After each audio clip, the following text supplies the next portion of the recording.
जो वह मालिक ने आवाज़ उत्पन्न की, वह मालिक के अंदर से जो आवाज़ निकली वह एक धुन के रूप में निकली, धुन के रूप में। तो आप धुन समझ लो, धुन समझ लो। अब कितने बाजे गाजे बने हैं, आपको कोई आप बाजा बजाओ, कोई झांझरी बजाएगा तो वह भी एक धुन है, कोई सारंगी बजाएगा तो वह भी एक धुन है, कोई बीन बांसुरी बजाएगा वह भी एक धुन है, कोई मुरली बजाएगा वह भी एक धुन है, कोई तबला बजाएगा वह भी एक धुन है। यानी उस परमात्मा ने जो अपनी आवाज़ निकाली, आवाज़ निकाली, वह किसके रूप में निकली? एक धुन के रूप में निकली, एक बाजा के रूप में निकली। उसके मुख से जो आवाज़ निकल रही थी, उसके मुख से जो आवाज़ निकल रही थी, उस कुल मालिक के मुख से जो आवाज़ निकल रही थी, वह एक बाजा के रूप में निकल रही थी, और बड़ी मीठी और सुरीली आवाज़, यानी वो बाजा उसके मुख से निकल रहा था। उसी से सारे ब्रह्मांडों की रचना शुरू हुई। लेकिन जब आप वो बाजा जो उनके मुख से जो आवाज़ निकली धुन के रूप में, वो बाजा के रूप में निकली है, सुनने में तो आपको लगेगा कि जैसे वो बाजा बज रहा। लेकिन जब उस धुन में आप लय होने लगे, यानी ख्याल से एकटक होकर के, कैसे कोई बांसुरी बजा रहा हो, तो आप ख्याल से यदि उस बांसुरी की तरफ सुनने लगे तो आपको पता चलेगा कि उस बांसुरी में ये बातें वो कह रहा। बहुत सारे लोग गीत नहीं गाते हैं, कोई बांसुरी बजाएगा तो उसमें कोई गीत गा रहा होगा, कोई कुछ गा रहा होगा, कोई कुछ गा रहा होगा। ऐसे परमात्मा की जो धुन थी, परमात्मा के मुख से जो आवाज़ निकल रही थी, वह बाजा गाजा के रूप में निकल रही थी। लेकिन जब आप उस धुन को पकड़े और धुन को सुनना शुरू किए, उस आवाज़ को आप पकड़ना शुरू किए और उसमें आप लय होने लगे, तब आपको ये पता चला कि उस आवाज़ में, यानी जो बाजा के रूप में आवाज़ निकल रही थी, उस आवाज़ में एक बाणी है। बाणी का मतलब जानते हो? जैसे हम आपको समझा रहे, आप हमारी बात को सुन रहे, आवाज़ निकल रही, बाणी निकल रही है, तब तो आप सुन रहे हो। कोई भी किसी को अपनी बात को सुना रहा है तो वह बाणी ही तो है। ऐसे वो परमात्मा की बाणी उसमें है, उस परमात्मा की आवाज़ में परमात्मा की बाणी है, यानी वो अक्षर है, वो शब्द है।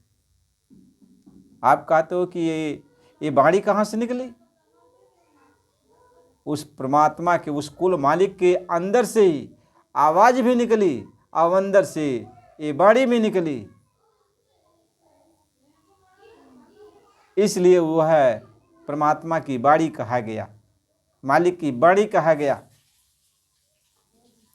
अरे जो वेद बना है, जिसको आप 4 वेद कहते हो, ये क्या है? जब ब्रह्मा जी ने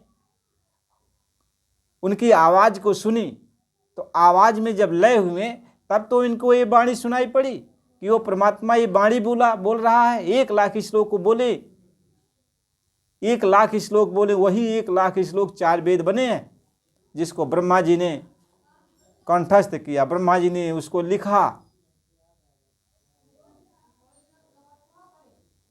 तो वो बाणी कैसे निकली? वो बाणी कैसे निकली? वो जो है त्रिलोकीनाथ अपने मुख से जब आवाज़ निकालें तो एक तो बाजा की तरह वो आवाज़ थी, लेकिन जब ब्रह्मा जी ने उस आवाज़ में अपने ख्याल को लगाया, ध्यान को लगाया और उसमें जब लय होने लगे, तब बाणी सुनाई पड़ने लगी।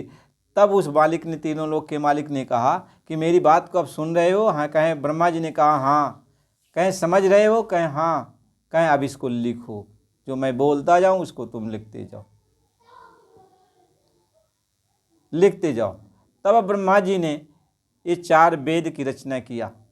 4 वेद क्या है? वो प्रभु की बाणी है, तीनों लोक के मालिक की बाणी है। वो इसी तरीके से जो कुल मालिक है, कुल मालिक जो सबका मालिक है, जब उसने सृष्टि की रचना की शुरुआत की, यानी जब लोक आलोक बनाना शुरू किया, तब उन्होंने अपनी आवाज़ निकाली। वो आवाज़ पहले जो निकली तो सुनने में ऐसा लगता था जैसे कोई बाजा बज रहा हो।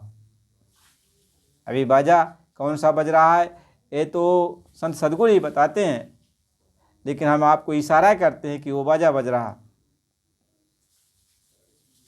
अब जब वो बाजा बज रहा है तो जब उसमें जब आप ख्याल लगाओगे तब आपको ये पता चलेगा कि उसमें बाणी का उच्चारण हो रहा है, क्यों मालिक बाणी कह रहा है। तो जब बाणी कह रहा तो उसी बाणी से, इसीलिए कहा कि मालिक, एक जगह ये लिखा गया कि मालिक की आवाज़ से पूरे ब्रह्मांड की या सारे लोकांतरों की रचना हुई। फिर जब लोगों ने यह भी देखा कि ये तो वाणी उत्पन्न हो रही है, अंदर जब चले गए तो वाणी महसूस होने लगी, तब उन्होंने कहा कि परमात्मा के नाम से, परमात्मा की वाणी से, परमात्मा के शब्द से इस सारे ब्रह्मांडों की रचना हो गई।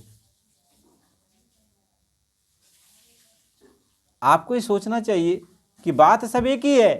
परमात्मा है तो परमात्मा की आवाज़ है, और परमात्मा की आवाज़ है तो परमात्मा की वाणी है। परमात्मा की आवाज़ है तो परमात्मा की वाणी है।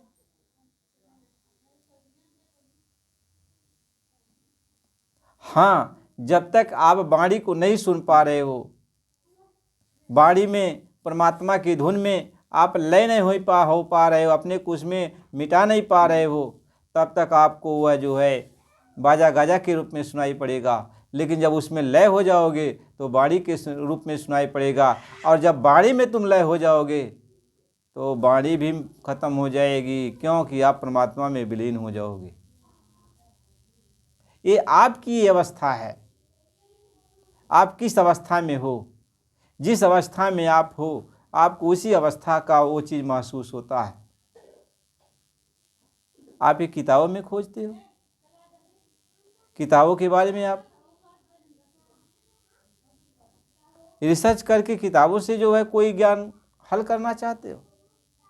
मतलब समझना चाहिए, ये मतलब समझना चाहिए। इसलिए पूरे संत सद्गुरु आपको एक ही शब्द में सब बातें समझा देते हैं। जब आपको ये मालूम हो जाएगा कि परमात्मा की आवाज़ निकली, और परमात्मा की आवाज़ निकली तो ये रचना शुरू हो गई, रचना शुरू हो गई। तो जिसने ये समझ लिया कि परमात्मा की आवाज़ से रचना शुरू हो गई, बस उसी को पकड़ के बैठा। अब किसी ने कह दिया कि परमात्मा की वाणी से ये रचना शुरू हुई, तो वह उसको लेके बैठा। अब दोनों यदि एक दूसरे के पास चले गए तो जो परमात्मा के शब्द को, यानी उस धुन को पकड़ा है, वो कहेगा कि नहीं, धुन से ये रचना हुई। और जो उसमें समा गया और वो कहेगा वाणी प्रकट हो गई, तो कहेगा नहीं, वाणी से रचना हुई।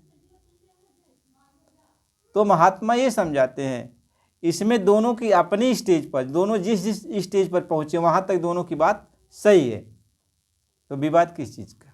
दोनों को ये समझना चाहिए, समझना चाहिए कि जो कुछ भी हुआ ये परमात्मा से ही हुआ, वह कुल मालिक से हुआ, कुल मालिक से हुआ। तो आप जब महात्माओं के सत्संग में जाओगे, पूरे महात्मा के पास जाओगे, तो आपके एक एक हर चीज़ों को सुनाएंगे, समझाएंगे, और रास्ता दे करके कहेंगे ऐसा चलो, तुम सब कुछ जान जाओगे, समझ जाओगे। तो रास्ते पर लगा देते हैं, रास्ते पर चला देते हैं। तो हमें आपको रास्ते पर चलना चाहिए। अब आपको ये पता है कि जब कुल मालिकनाए महाप्रभु ने रचना की तो अपने शब्द का, अपनी आवाज़ निकाली, आवाज़ निकाली। तो आवाज़ में क्या था?